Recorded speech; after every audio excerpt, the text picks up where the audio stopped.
E aí pessoal, tudo bem? Aqui é o Rony, professor de Física. Neste vídeo, vamos resolver um exercício relacionado ao estudo de circuitos elétricos. Observe o quadro enquanto eu faço a leitura do enunciado. Um fio metálico isolado de resistividade ρ e seção transversal de área S é enrolado em um cilindro de madeira de raio Azinho e comprimento Lzinho, ficando com N espiras bem juntas umas das outras. As extremidades do fio estão ligadas a um gerador de corrente elétrica alternada de frequência angular ômega. Calcule item A resistência R do fio. Para obtermos o valor de R, basta recorrermos à seguinte expressão, conforme vimos em vídeos anteriores.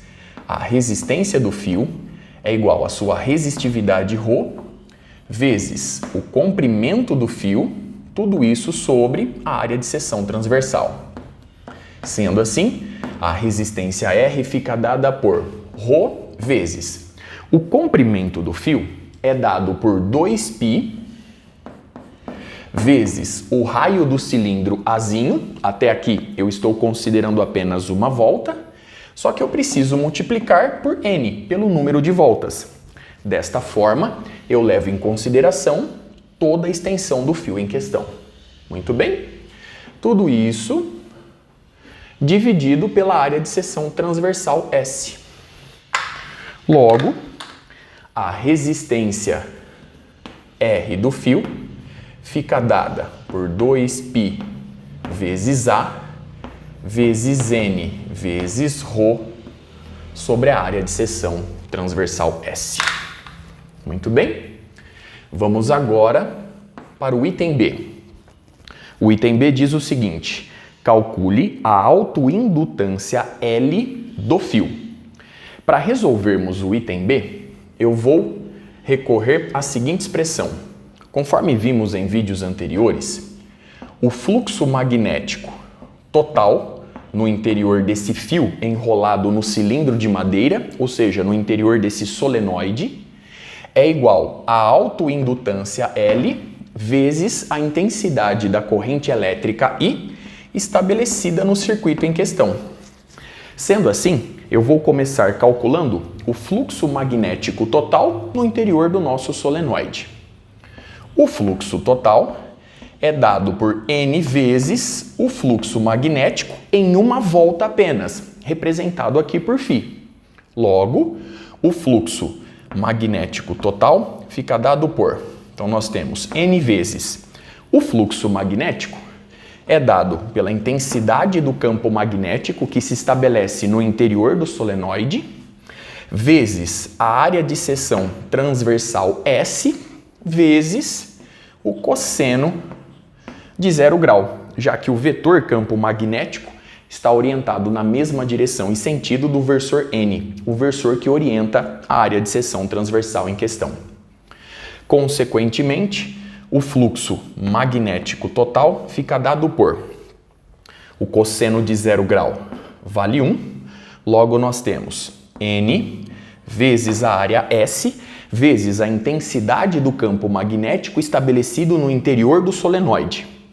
Assumindo que esse campo é com muito boa aproximação uniforme, eu posso recorrer à seguinte expressão: N vezes μ0 vezes a intensidade da corrente elétrica I sobre o comprimento L do solenoide em questão. Muito bem? Observe que o comprimento eu representei por Lzinho. Muito bem? Sendo assim, vemos que a autoindutância L é dada por essa expressão: N ao quadrado vezes S vezes μ0 sobre L. Logo, eu posso escrever que a autoindutância L é igual a, então, μ0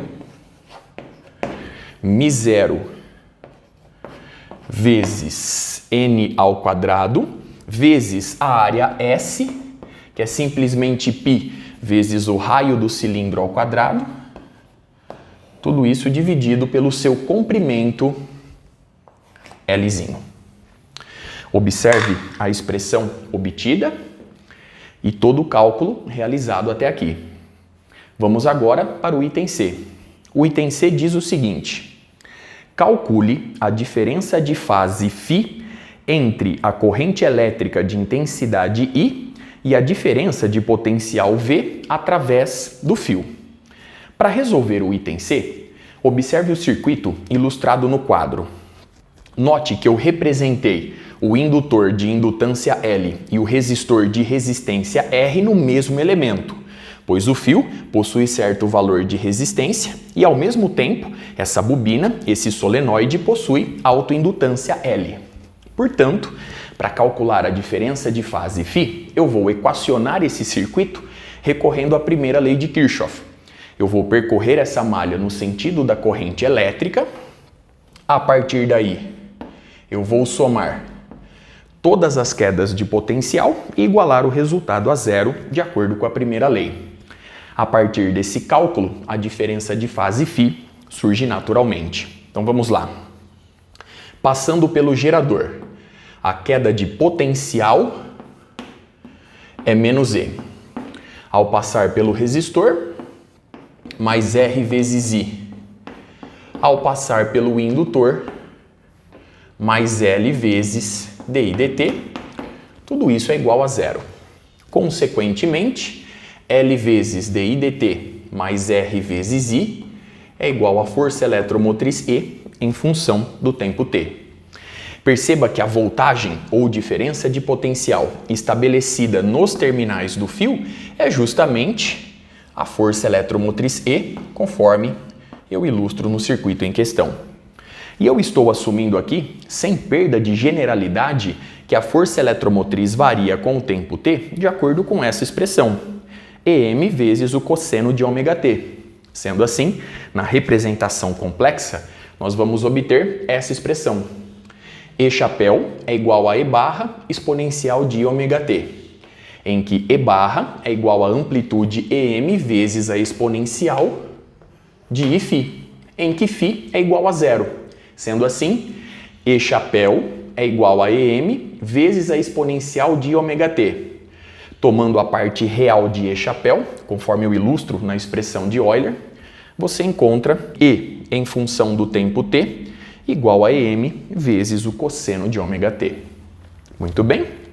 Bom, sendo assim, nossa equação diferencial pode ser escrita desta forma, conforme vimos exaustivamente nos últimos vídeos. Ri chapéu mais L vezes dI chapéu dt é igual a E chapéu em função do tempo t. Muito bem? Observe que o número complexo I chapéu é I barra exponencial de ômega-t. Vamos agora em busca da solução I em função do tempo t, também chamada de solução particular, ou, se você preferir, solução estacionária. Levando essas expressões na igualdade obtida, nós vamos encontrar R multiplicando I chapéu é I barra exponencial de ômega-t, mais L vezes a derivada de I chapéu em relação ao tempo t. I barra permanece constante nessa derivação, portanto eu posso retirá-lo dela.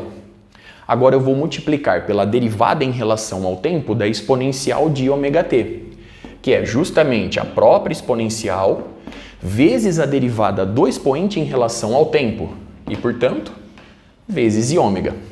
Muito bem? Essa soma é igual a E chapéu em função do tempo, que é igual a E barra exponencial de ômega-t. Simplificando a exponencial e colocando I barra em evidência do lado esquerdo, você vai encontrar a seguinte expressão. I barra multiplicando R mais I ômega L, muito bem, tudo isso é igual a E barra. E barra é igual a Em, conforme ilustrado ao lado. Consequentemente, a amplitude complexa da intensidade da corrente elétrica fica dada por Em sobre R mais I ômega L. Muito bem? Agora, vamos em busca de escrever I barra no seguinte formato. I barra é igual à amplitude Im da corrente elétrica associada vezes a exponencial de Iθ. Para fazer essa transição, eu vou escrever o número complexo no denominador da seguinte forma. Vamos lá. Eu vou admitir que esse número complexo é igual a Z. E, portanto, Z é igual a R mais I ômega L. Logo, Z é igual ao módulo de Z vezes a exponencial, vamos chamar de Iθz. Muito bem? Consequentemente, o número complexo Z, aqui ilustrado, é igual ao módulo de Z, dado pela raiz quadrada de R ao quadrado, mais ômega ao quadrado L ao quadrado, vezes a exponencial de Iθz. Observe que θz é obtido facilmente a partir da tangente. A tangente de θz é dado pela razão, conforme vimos em vídeos anteriores, da parte imaginária sobre a parte real. Então, nós temos tangente de θz é igual a ômega L sobre R. Muito bem? Perceba, comparando essas duas expressões, que θ corresponde a menos θz. Vamos enxergar isso melhor? Eu vou reescrever I barra novamente. Então, I barra é igual a EM sobre. Então, vamos lá. R mais I ômega L, eu escrevi desta forma. Portanto, nós temos EM sobre a raiz quadrada de R ao quadrado mais ômega ao quadrado L ao quadrado, vezes a exponencial de Iθz. Ao jogar a exponencial para o numerador, o expoente troca de sinal. Portanto, vezes a exponencial de menos I, θz.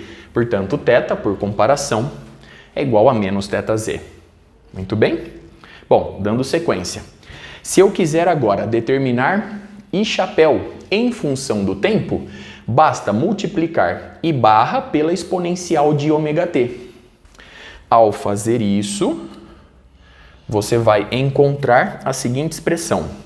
I chapéu é I barra vezes a exponencial de I ômega t. Consequentemente, eu posso reescrever este termo da seguinte forma. Exponencial de I, que multiplica ômega t, menos θz. Tomando agora a parte real de I chapéu em função do tempo, você consegue determinar facilmente a expressão da intensidade da corrente elétrica.